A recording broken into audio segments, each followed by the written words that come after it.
Welcome back to Seed Time and Harvest. In this video, I'm going to show you how to take a 6-hour wax candle and convert it into a 72-hour oil candle.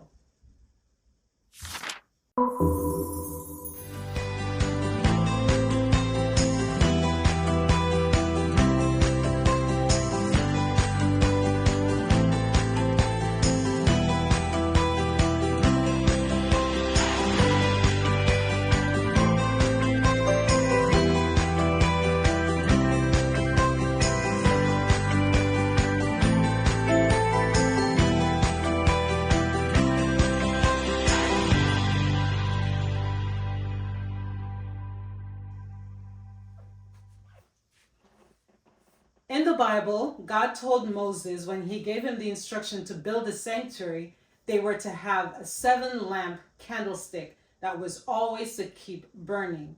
What was used to burn those candles, you may ask? Olive oil. So we're going to show you today how you can use simple ingredients in your home to extend the life of your candle so you have a longer burning candle. Times are hard. Hurricane may have passed through, tsunami, earthquake. You may not have electricity, and all you have are some simple candles. 6 hours is not enough. Okay, so let's see how we will extend these candles to get a longer lasting burning. In order to achieve this, what we're going to need is, of course, water.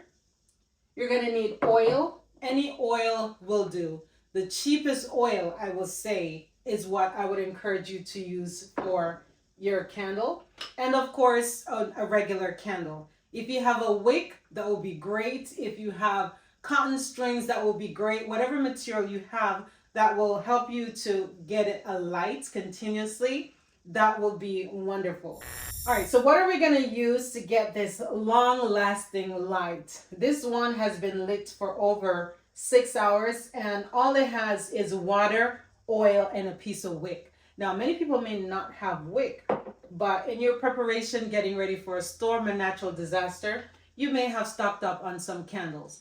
Okay, so what we're going to use to get this effect, we're going to use a candle. We're going to need oil, the cheapest oil you can find. Don't go get no expensive oil. Whatever cheap oil you have at home, that's what you're going to use. And you will need water.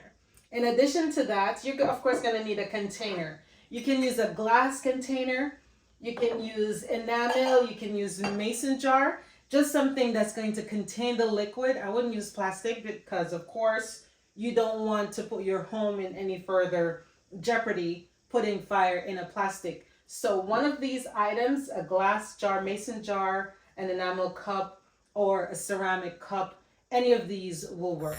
You may notice that our candle is a lot higher, stands a lot higher than all these containers here. So we're going to cut it down. And this is good because you may not have enough candles to stretch throughout all your home. You may have a large family. Everybody needs light in their room. You may have flashlights, but how long are the batteries going to last? How expensive are the batteries? Can you even get batteries? So what we're going to do is we're going to cut down our candle to fit in our container.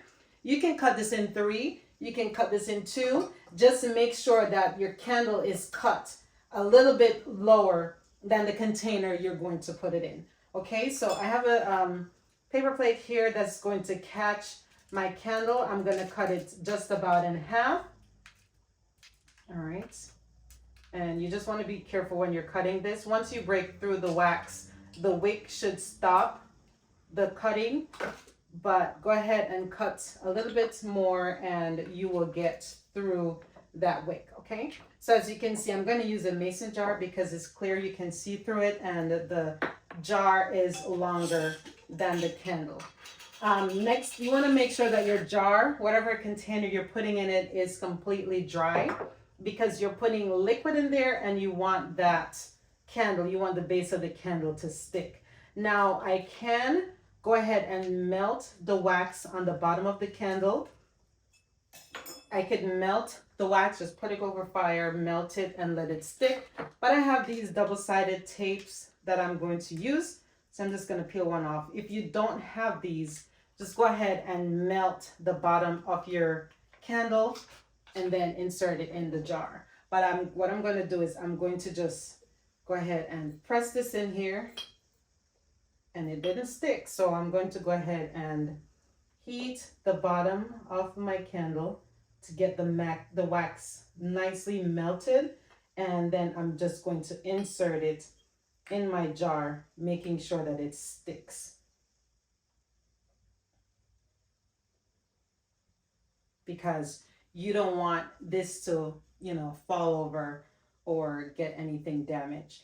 Once my candle is secure in my jar, what I'm going to do is I'm going to get water and I'm going to just pour water around this candle. And I need some more water.